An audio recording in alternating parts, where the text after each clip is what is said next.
اعمال کی اصلاح کرم سے کر دے۔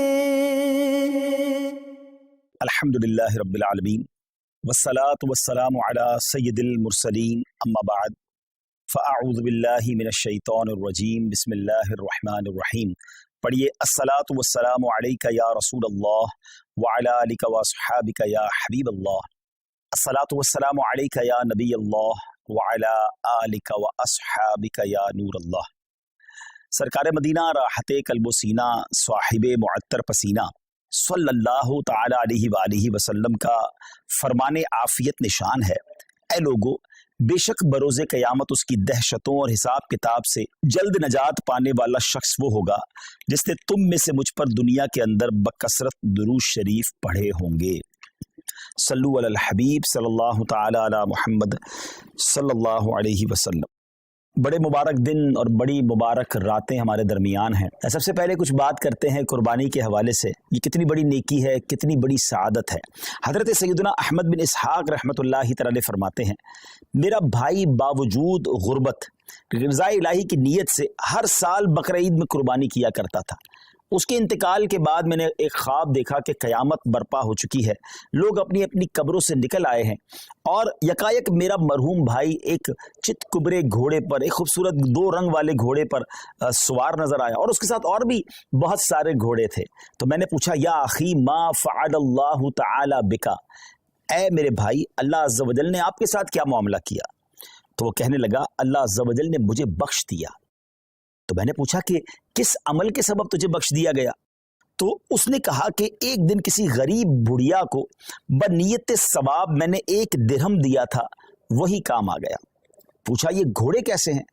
بولا یہ سب میری بقرعید کی قربانیاں ہیں، اور جس پر میں سوار ہوں یہ میری سب سے پہلی قربانی ہے۔ میں نے پوچھا اب کہاں کا ارادہ ہے، کہاں کا عزم ہے؟ انہوں نے کہا جنت کا، اور یہ کہہ کر میرا بھائی میری نظروں سے اوجھل ہو گیا۔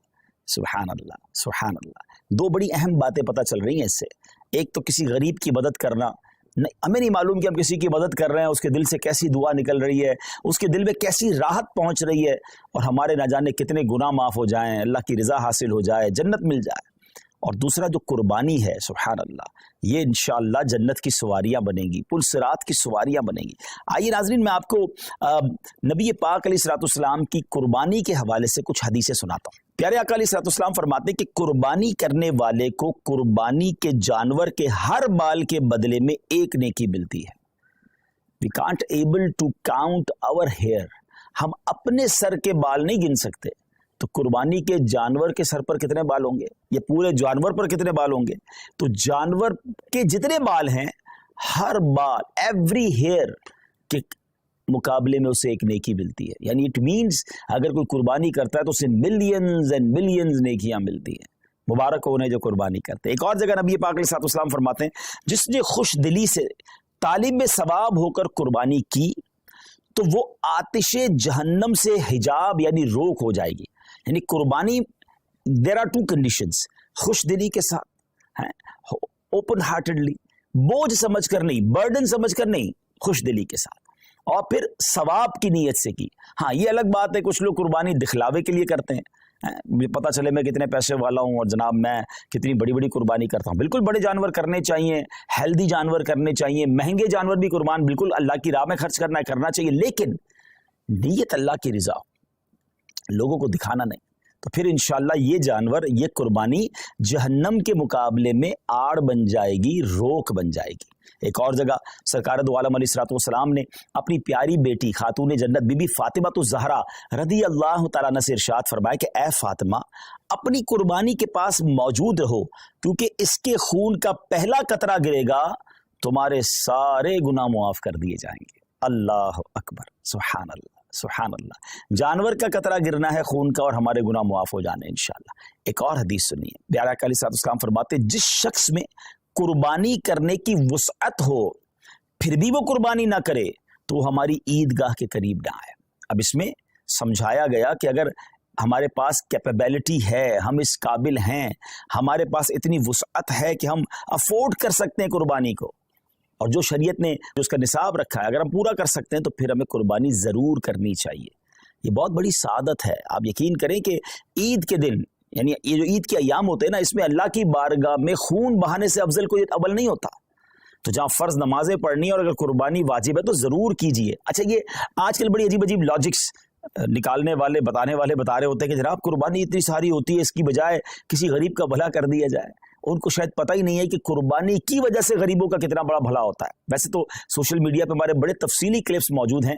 پہلی بات تو ایک بات سمجھ لیں، میں اور آپ کوئی بھی نیکی کرتے ہیں اللہ کی رضا کے لیے. اگر میرے رب کی رضا ان دنوں میں قربانی میں ہے تو لبیک اللہم لبیک، میرے رب کی رضا ہے میں قربانی کروں گا. میں ادھر ادھر کی باتیں نہیں سنوں گا کہ اس کے بدلے کچھ اور کر لو، اس کے بدلے کچھ اور کر لو. اور آپ غور کر لیں، ہر سال کچھ لوگوں کے پیٹ میں درد ہوتا ہے جب حج پہ لوگ جاتے ہیں کہ کروڑوں روپے خرچ کر کے وہاں کیوں جا رہے ہیں، کسی غریب کا بھلا کر دیں. اچھا جناب، یہ کروڑوں روپے کی قربانی ہو رہی ہے، کسی غریب کا بھلا کر دیں. 12 ربیع الاول کو اگر کوئی لنگر کرتا ہے، نیاز کرتا ہے، خوشی میں لائٹیں لگاتا ہے، تو کسی غریب کا بھلا. کوئی نہ کوئی لاجک لے کر آتے ہیں. یہ ساری لاجکس جو ہیں، آپ ذرا غور کریں اس کے پیچھے معاملہ کیا ہے. کبھی بھی آپ کو یہ سنائی دیتا ہے کہ جناب اتنا مہنگا موبائل فون لینے کی کیا ضرورت ہے، کسی غریب کا بھلا کر دیں. اتنی مہنگی واچ آئی ہے، اور جناب اتنی مہنگی گھڑیاں پہننے کی ضرورت کیا ہے، کسی غریب کا بھلا کر دیں. برانڈڈ کپڑے پہننے کی ضرورت کیا ہے، کسی غریب کا بھلا کر دیں. جناب نیو ایئر نائٹ میں اتنی آتش بازی کرنے کی کیا ضرورت ہے، کسی غریب کا بھلا کر دیں. اپنے بچوں کی شادی میں اتنے قسم کے فنکشن کرنے کی ضرورت کیا ہے. نہیں، آپ کہیں نہیں سنیں گے. سارے غریب یاد آئیں گے کہ جب اللہ کی عبادت کی طرف مسلمان رجوع کرتے ہیں، جب ان کا شوق بڑھتا ہے کہ رب کی بارگاہ میں قربانی پیش کرے، خرچ کرے، اپنی جان کی قربانی پیش کرے، وقت دے، تو دیر از سم تھنگ رانگ. اس باٹم ان ہارٹ میں کچھ گڑبڑ ہے.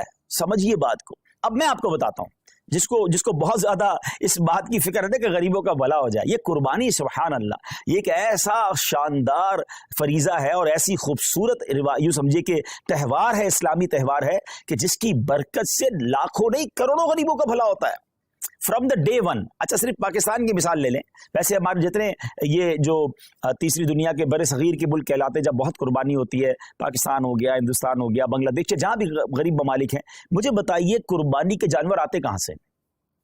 90% جانور وہ لوگ لے کر آتے ہیں جو اپنے گھروں میں، اپنے گاؤں گوٹھوں میں ان جانور کو پالتے ہیں. غریب لوگ ہوتے ہیں اور پورا سال پالتے ہیں تاکہ قربانی کے دنوں میں بیچیں گے تو اس سے ہمیں پیسے ملیں گے. تو ان لاکھوں کروڑوں غریبوں کا بھلا ہوتا ہے جب قربانی ہوتی ہے. اچھا، بزنس کا ماڈیول کیا ہے؟ What is the way to boost your business اور یور اکانومی؟ اس کا طریقہ یہ کہ ایک بندے کی جیب سے پیسہ نکلے اور وہ مختلف لوگوں کی جیبوں میں چلا جائے. امیر کی جیب سے پیسہ نکلے، غریب کی جیب میں چلا جائے. تو اب وہ غربا، وہ محنت مزدوری کرنے والے گاؤں گوٹ کے ولیجرز، وہ گاؤں گوٹ کے رہنے والے جانور لے کر شہروں میں آتے ہیں. اور جناب اب امیر آدمی، اب جس کو اللہ نے استطاعت دی، وہ پیسے دیتا ہے اور ان کو گویا پورے سال کے لیے اتنی اماؤنٹ مل جاتی کہ پورا سال وہ اپنا گھر چلاتے ہیں، نئے جانور پالتے ہیں. تو جناب پہلا فائدہ تو یہ ہو گیا. کہاں گئے پیسے؟ غریبوں کے پاس گئے. اچھا، لیکن جب وہ جانور کسی منڈی میں آئے تو اس منڈی میں ہزاروں لاکھوں، یوں سمجھے پوری دنیا میں اگر دیکھیں تو لاکھوں شاید مزدوروں کا بھلا شروع ہو جاتا ہے. کوئی چارہ کھلا رہا ہوتا ہے، کوئی لوڈنگ کر رہا ہوتا ہے، کوئی ان کا خیال کر رہا ہوتا ہے، ان کا روزگار شروع ہو جاتا ہے.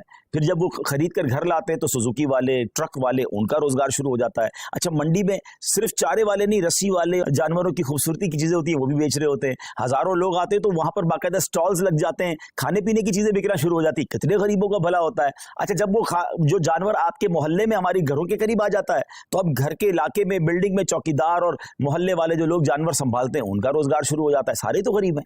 اچھا جناب، اور آگے چلتے ہیں. اس کے بعد جب قربانی ہوتی ہے تو کون کرتا ہے قربانی؟ ہم خود تو نہیں کاٹتے نا جانور کو. ہزاروں لاکھوں گوشت فروش قصاب اسلامی بھائیوں کا، اور ایک ایک قصاب کے ساتھ 5-5 6-6 ہیلپر ہوتے ہیں. ان کا ٹھیک ٹھاک روزگار بن جاتا ہے 3 دنوں کے اندر. اب وہ کون لوگ ہوتے ہیں؟ وہ بھی نارمل لوگ ہوتے ہیں، ان کو زبردست روزگار مل جاتا ہے. مسلمانوں کی جیب سے پیسہ ان کی جیبوں میں جا رہا ہے. اچھا، اب گوشت کٹ گیا، کٹنے کے بعد کیا ہوا؟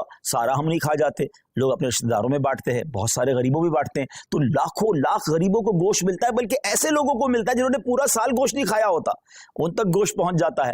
اور آگے چلیے، اب جب گوشت اس کے کچھ دنوں کے بعد ऐसी जगहों पर पकने के लिए जाता है जो कबाब बनाते हैं, बोटी बनाते हैं, जनाब वो भी नॉर्मल लोग होते हैं, उनका भी रोजगार चल पड़ता है।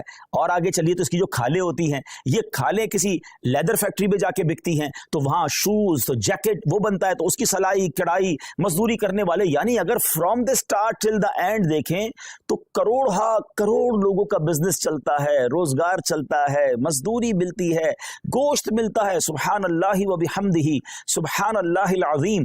गोया सुन्नत इब्राहिमी पर अमल भी हो रहा है, गुनाह भी माफ हो रहे हैं, और पूरे मुमलिकत का, पूरी कंट्री का कारोबार चल रहा है, लाखों लोगों का रोजगार बढ़ रहा है। तो ये जो आर्ग्यूमेंट्स होते हैं ना, इस पर तवज्जो ना दिया करें। ये तो मैंने आपको अपने दिमाग से हिकमतें बताई हैं, वरना जिस करीम ने ये काम हम पर हुक्म फरमाया है, हम पर लाजिम शरीयत ने किया है, वो जाने, उसकी हिकमतें जाने। अगर किसी काम की हिकमत समझ ना भी आए, हैं समझ ना भी आए, तो हमारा काम उसकी लॉजिक तलाश करना नहीं। अगर हमें ये पता चल गया कि अल्लाह का हुक्म है, अल्लाह के हबीब का हुक्म है, हमारा काम लब्बैक कहना है, हमारा काम अमल करना। हम बंदे हैं, हमारा काम लब्बैक कहकर काम करना है। तो मैं उम्मीद करता हूं कि चलें, फजीलत पर भी बात हो गई, कुछ लॉजिक्स पर भी बात हो गई, और अब आइए, सुभान अल्लाह, अगर ये काम हम दावत इस्लामी के थ्रू करवाते हैं तो ये इतने सारे बेनिफिट्स तो होने ही होने, कुछ और शानदार बेनिफिट्स होंगे। क्योंकि दुनिया भर में जो लोग हमारे आशिकाने रसूल लेते हैं, कई मुल्कों में कुर्बानी करना आसान नहीं होता, फिर उसको संभालना आसान नहीं होता, उसकी सफाई और उसके बाद उसका गोश्त बांटना, तो अब कहाँ कुर्बानी करवाएं। तो सुभान अल्लाह, दावत इस्लामी ने आपके लिए काम बड़ा आसान कर दिया कि हमने इज्तिमाई कुर्बानी, डोनेट कुर्बानी का एक मॉड्यूल मुतारिफ करवाया कि आप दुनिया में कहीं भी हैं, आप घर बैठे, आपकी कुर्बानी हम करेंगे। और कैसे करेंगे? क्योंकि ये शरई काम है, शरई फरीजा है, वाजिब है, तो इसके जो भी शरई कॉन्सिक्वेंसेस हैं, इसकी जो शरई एहतियातें हैं, मुफ्तियाने किराम से रहनुमाई लेकर, उनसे तरबियत लेकर एक शानदार निज़ाम बनाया कि आपका हिस्सा जो है, आपके नाम की कुर्बानी प्रॉपर टाइमिंग में, प्रॉपर तरीके से और शरीयत की गाइडेंस में हो। और फिर वो कुर्बानी होने के बाद आपकी तो कुर्बानी हो गई, मगर अब दीगर फायदे क्या होंगे कि जो उसका गोश्त है वो आशिकान रसूल के घरों तक पहुंचेगा। और आप यकीन करें, बाज़ औक़ात तो ऐसे लोगों के घरों तक गोश्त पहुंचता है जो शायद पूरा साल बकरा ईद का इंतजार करते हैं कि हमारे घर भी गोश्त आ जाएगा। आप किसी बैरून मुल्क में बैठे हैं, हम तो रोज़ शायद खाना अच्छा खा लेते हैं, मगर आपकी उस कुर्बानी की बरकत से किसी का 15 दिन या किसी का महीना जो है घर में गोश्त पकता रहेगा, और उसके दिल से आपके लिए दुआएं होंगी। और उसके बाद उसकी जो कुर्बानी की खाल है, वो आपकी मेरी दावत इस्लामी जो दुनिया भर में दीन मतीन की खिदमत कर रही है, उलमा बना रही है, हुफ़ाज़ बना रही है, मस्जिदें बना रही है, और ना जाने दीन की कितनी सारी चीज़ों पर काम हो रहा है, इंशाअल्लाह हमारा उसमें भी हिस्सा मिल जाएगा। तो देखा जाए तो बेनिफिट ही बेनिफिट है, इंशाअल्लाह नेकियों का ख़जाना है। तो मेरी गुजारिश ये है कि इस बार आपने अपनी कुर्बानी करनी है दावत इस्लामी के साथ। और हाँ, सिर्फ अपनी कुर्बानी क्यों, अपने रिश्तेदारों से बात कीजिए, अपने दोस्तों से बात कीजिए। इंशाल्लाह मैं अभी कुछ तफसील भी बताता हूँ। मैं आपको पहले ये बता देता हूँ कि हमारे जो इस बार कुर्बानी की रेट लिस्ट है, जो बकरा है पूरा, अगर आप होल गोट करना चाहते हैं तो वो 34,000 है। अच्छा, अब ये तो पाक रुपीज़ में है। अच्छा, लेकिन जो लोग बैरून मुल्क में हैं तो उनकी आसानी के लिए मैं करेंसी में कुछ रेट्स बता देता हूँ, ताकि आपको ये पता चल जाए कि पर cow share in UK 65 pounds, और अगर कोई फुल काउ देना चाहता है तो 455 पाउंड्स हैं, और अगर कोई हमें एक गोट देना चाहता है तो 105 पाउंड्स हैं।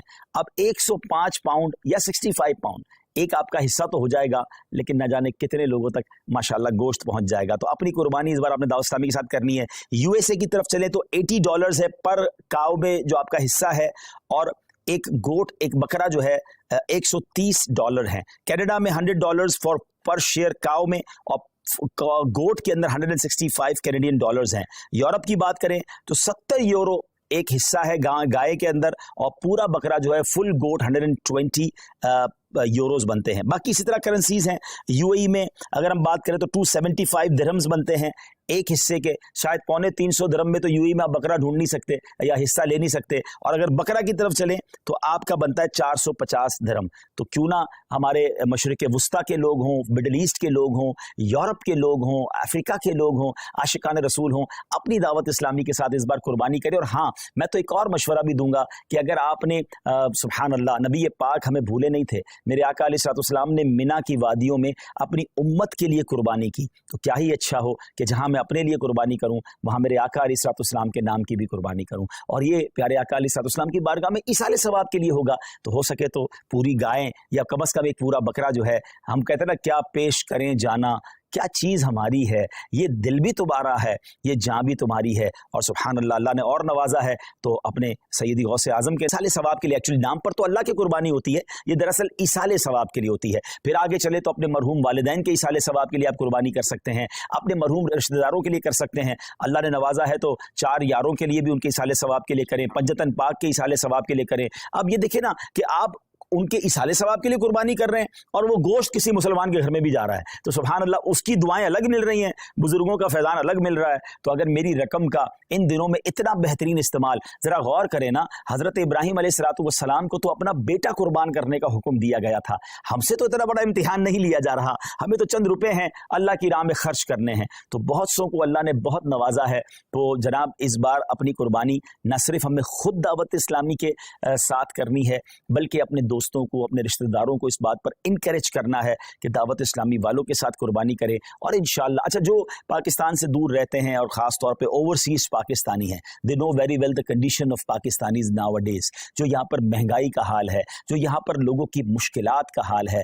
आप समझ सकते हैं कि लोग कितनी मुश्किल से ज़िंदगी गुजार रहे हैं, जो नॉर्मल और मीडियम क्लास के लोग हैं। तो अब आप सोचें कि उनके घर में गोश्त और कुर्बानी कैसे हो सकेगी इन दिनों में। तो अगर हम दावत इस्लामी के साथ इंशाअल्लाह जब ये कुर्बानी करेंगे तो बहुत सारे आशिकान रसूल के घर में जो है कुर्बानी का गोश्त पहुंच जाएगा। ये याद रहे कि ये हमारी शरई एहतियात है कि हम ये जुमला नहीं कह रहे कि जनाब आपकी कुर्बानी का गोश्त गरीबों में तकसीम होगा। हाँ, मेजॉरिटी गरीब ही होते हैं, लेकिन हमने एहतियातन हमें दारुल इफ्तार नहीं, चूंकि हम ये सारा काम शरई रहनुमाई के साथ ले रहे हैं, तो हमारे दारुल इफ्तार की हमें रहनुमाई है कि जनाब कुर्बानी जो है वो आपने दावत इस्लामी के साथ करनी है और उसका जो गोश्त है वो आशिकान रसूल में, मुसलमानों में तकसीम होगा। तो मैं उम्मीद करता हूँ कि इसका आपने भरपूर इंशाल्लाह साथ देना है हमारा। जी सही, सब कुछ फरमाना चाहेंगे? एक मैसेज आएगा, और वालिदैन हयात हों तो उनके लिए भी कुर्बानी कर सकते हैं। जी जी, वालिदैन हयात हों और तो फिर तो उनके नाम की कुर्बानी बिल्कुल होनी चाहिए, और अगर वो साहिब इस्तिताअत हैं तो उन पर तो वाजिब हो जाएगी कुर्बानी। लेकिन अच्छी बात है कि घर में अगर कोई शख्स है और अपने घर के बड़ों के लिए भी कुर्बानी करना चाहता है, बच्चों के लिए भी करना चाहता है, तो बेहतर ये है कि जिसके बालिग के नाम की कुर्बानी वो कर रहा है उनको एतमाद में ले ले कि इस बार आपकी कुर्बानी मेरी तरफ से मैं कर रहा हूँ। उनकी इजाज़त हो जाएगी तो फिर उनकी कुर्बानी भी हो जाएगी। ऐसा ना हो कि उन्हें पता ही नहीं है और आप उनकी कुर्बानी कर रहे हैं, तो फिर उनको अपनी कुर्बानी भी अलग से करनी होगी। और अगर वालिदैन दुनिया से चले गए हैं तो उनके लिए भी इसाले सवाब के लिए कुर्बानी की जा सकती है। इंशाल्लाह उनको कब्र में सवाब का तोहफा मिलेगा इंशाल्लाह। माशाल्लाह, पाकिस्तान में तो दावत इस्लामी कुर्बानी की खाले भी जमा करती है और ये बहुत बड़ी नेकी है कि अच्छा बाज़ औक़ात हम थोड़ी सी तवज्जो देते ना तो हमारे आस पड़ोस में, हमारे ख़ानदान में बहुत सारी कुर्बानियाँ हो रही होती हैं। हमें सिर्फ कहना होता है कि ये कुर्बानी की खाल दावत इस्लामी को दे दें, क्योंकि दावत इस्लामी का तारुफ करवाना बहुत ज़्यादा मुश्किल नहीं है। पूरी दुनिया दावत इस्लामी को जानती है, पाकिस्तान वाले तो ज़्यादा जानते हैं। तो अगर हम थोड़ी सी कोशिश करें और हमारी कुछ ज़बान चलाने से, थोड़ी सी कोशिश करने से 25, 50, 100 खाले हो जाएं और उसके ज़रिए माशाल्लाह एक अच्छी अमाउंट दावत इस्लामी तक पहुँच जाएगी, तो ये हमारे लिए अल्लाह ने चाहा सदका जारिया बन सकता है। बल्कि एक और चीज़ भी हो सकती है सही साहब, जो लोग पाकिस्तान में नहीं हैं, उनके रिश्तेदार पाकिस्तान में हैं। अच्छा, आपने वहाँ से यूरोप से, यूके से, अरब इमारात से या अफ्रीका से कुछ कुर्बानी के हिस्से तो भिजवा दिए, मगर ये भी तो हो सकता है कि आप अपने रिश्तेदारों को फ़ोन करें, मैसेज करें कि भाई इस बार कुर्बानी की खाल आपने दावत इस्लामी को देनी है। आपने सिंपल ये करना है, उनसे एग्री करवा कर वो मान जाएं तो उनका फ़ोन नंबर और एड्रेस आप हमारे फैज़ान ऑनलाइन अकेडमी का जो हेल्पलाइन नंबर है वहाँ दे दें। वहाँ इंशाल्लाह हमारी टीम खुद उनसे रब्ता करेगी और इंशाल्लाह अज़्ज़ वजल उनसे जाकर हम वो उनकी कुर्बानी की खाले भी कलेक्ट कर लेंगे और उसका सवाब भी आपको मिल जाएगा। अच्छा, आप बैठे बाहर होंगे और कुर्बानी की खालें यहाँ जमा हो रही होंगी। मुझे अच्छी तरह याद है, कुछ जिम्मेदारान जो हैं वो जब हज पे जाते हैं और उनका बड़ा शौक होता है कुर्बानी की खालों का, तो वो वहाँ से भी मैसेजेस कर रहे होते हैं, वहाँ से भी कॉल कर रहे होते हैं कि भाई आपकी कुर्बानी की खाल। अच्छा, वो उनको नहीं पता होता वो बाहर है, तो यहाँ वाला जिसकी घर की कुर्बानी हो जाती है वो उनको मैसेज करता है भाई मेरी खाल रेडी है, तो वो मक्का पाक से जिम्मेदार को कहता है जल्दी उस घर पे जाओ, जाके खाल उठा लो। तो ये जज्बा है ना, कि जज्बा ये है कि जनाब मैं सफर पर भी हूं तो मेरा सवाब कम नहीं होना चाहिए। जिस तरह लोग बैरून मुल्क में रहकर अपना कारोबार चला रहे होते हैं, तो ये नेकियों का कारोबार भी चलाइए ना। तो इस बार इंशाल्लाह 2 in 1 हमने काम करना है, यानी 3 in 1 हो गया। अपनी कुर्बानी दावत इस्लामी के साथ करनी है, अपने रिश्तेदारों और दोस्तों को तरगीब दिलाकर उनकी कुर्बानी भी करवानी है, और तीसरे नंबर पर इंशाअल्लाह अज़्ज़ वजल हमें इंशाअल्लाह अज़्ज़ वजल और आशिकान रसूल की कुर्बानी की खाले भी जमा करनी है इंशाअल्लाह। जी, सैयद इसमें कुछ यूं भी आ डिटेल कि भाई इस वक्त कितने मदारिस चल रहे हैं और जो हम कुर्बानी की खाले या डोनेट कुर्बानी करते हैं, दावत इस्लामी को इससे क्या फ़ायदा पहुंचे? जी, जैसे मैंने बताया कि आपकी डोनेट कुर्बानी का गोश्त तो आशिकान रसूल तक पहुंचेगा, उसमें कई उलमा होंगे, कई हाफिज होंगे, कई नॉर्मल आशिकान रसूल होंगे, लेकिन उसके साथ साथ जो कुर्बानी की खालें हैं वो दावत इस्लामी के फंड में जाएंगी। अब दावत इस्लामी तो सवाब की फैक्ट्री है ना, तकरीबन 6,500 से ज़्यादा तो हमारे मदरसतुल मदीना है, जिसमें लाखों बच्चे, मोर देन 3 लाख के करीब बच्चे और बच्चियां बगैर फीस के कुरान पाक पढ़ रहे हैं। 1 लाख से ज़्यादा तो हाफिज़ कुरान बन चुके हैं। फिर उलमा की तरफ चलें तो 1300 से ज़्यादा जामियतुल मदीना है, 1 लाख से ज़्यादा बच्चे और बच्चियां उसमें इस्लामी भाई और इस्लामी बहनें दरस निज़ामी कर रहे हैं, हज़ारों उलमा बन चुके हैं। तो मेरी कुर्बानी की खाल से अगर कोई एक आलिम बन गया, हाफिज़ बन गया, दीन का मुबल्लिग बन गया और उसने जाकर दुनिया में गैर मुस्लिमों को मुसलमान करना शुरू कर दिया, तो आप इमेजिन तो करें कि ये सवाब का कैसा कंटिन्यू मीटर है। तो कुर्बानी की खाल तो हमें दावत इस्लामी को देनी ही देनी है। इंशाअल्लाह डोनेट कुर्बानी भी अपनी दावत इस्लामी के थ्रू करवानी है इंशाअल्लाह। आगे हमने ये तरगीब दिलानी है तो किस तरह हम जहन बनाएं अपने दोस्तों का, रिश्तेदारों का, और अगर वो ये जहन अगर वो आगे किसी को देते तो सवाब कितना मिलेगा? जी बिल्कुल, कोशिश करें कि दूसरों को प्रमोट करें, क्योंकि इसमें हम में से किसी का भी ज़ाती फ़ायदा नहीं है। यानी हम अपने बिजनेस के लिए आपसे बात नहीं कर रहे, इसका मकसद कुरान और सुन्नत को घर घर पहुँचाना है, इल्म दीन को पहुँचाना है, तो इसको प्रमोट करें। अल्हम्दुलिल्लाहि रब्बिल आलमीन वस्सलातु वस्सलामु अला सय्यिदिल अंबियाइ वल मुरसलीन अल्लाहुम्मा रब्बना आतिना फिद दुनिया हसनतन व फिल आखिरति हसनतन व क़िना अज़ाबन नार रब्बना तक़ब्बल मिन्ना इन्नका अंतस समीउल अलीम व तुब अलैना या मौलाना इन्नका अंतत तव्वाबुर रहीम। रब्ब करीम हम सब का जमा होना अपनी बारगाह में कबूल फरमा। दुनिया भर में जहाँ जहाँ तेरे बंदे तेरी बंदियाँ हमारे साथ हाथ उठाकर हाजिर हैं, ए अल्लाह सब की बेहिसाब मग़फ़िरत फरमा, हम सब के गुनाहों को मुआफ़ फरमा, हम सब की मुश्किलों को आसान फरमा। रब्बी यस्सिर वला तुअस्सिर वतम्मिम लना बिल खैर या फत्ताहु व बिका नस्तईन। ए शिफा देने वाले हमारे सारे मरीज़ों को शिफा अता फरमा या रब्बल आलमीन। तमाम बीमारों को शिफा अता फरमा, बेरोज़गारों को रिज़्क़ हलाल अता फरमा, तंग दस्तों को फर्राख दस्ती अता फरमा। ए अल्लाह बे औलादों को नेक और सालेह औलाद अता फरमा, जिनको औलाद दी है उनकी औलाद को माँ बाप की आँखों का नूर बना दे। ए रब्ब करीम हमें इल्म नाफ़े अता फरमा, आलिम बाअमल बना दे। हम में से जो हज को जा रहे हैं, जा चुके, उनके हज को कबूल फरमा, जो तड़प रहे हैं उन्हें भी मक्के मदीने की हाज़िरी अता फरमा। अल्लाह सबकी कुर्बानियाँ कबूल फरमा। हम दावत इस्लामी के लिए जो कुर्बानी के लिए कोशिश करें, अल्लाह उनकी कोशिशों को भी अपने दरबार में कबूल फरमा। ए परवरदिगार, कई इस्लामी भाइयों ने, इस्लामी बहनों ने मैसेज के ज़रिए दुआओं के लिए कहा, तो सबके नाम भी जानता है और काम भी जानता है। अल्लाह सबकी झोलियाँ भर दे। अल्लाहुम्मा रब्बना तक़ब्बल मिन्ना इन्नका अंतस समीउल अलीम व तुब अलैना या मौलाना इन्नका अंतत तव्वाबुर रहीम व उफ़व्विदु अमरी इलल्लाह इन्नल्लाह बसीरुम बिल इबाद ला इलाहा इल्ला अंत सुब्हानका इन्नी कुन्तु मिनज़ ज़ालिमीन बरकति इन्नल्लाह व मलाइकतहु युसल्लूना अलन नबी या अय्युहल्लज़ीना आमनू सल्लू अलैहि वसल्लिमू तस्लीमा सल्लल्लाहु अलन नबिय्यिल उम्मी व आलिहि सल्लल्लाहु अलैहि वसल्लम सलातन व सलामन अलैका या सय्यदी या रसूलल्लाह। जब दमे वापसी हो या अल्लाह, सामने हो रोज़ाए रसूलुल्लाह और लब पे हो ला इलाहा इल्लल्लाहु मुहम्मदुर रसूलुल्लाह। मेरे आमाल की इस्लाह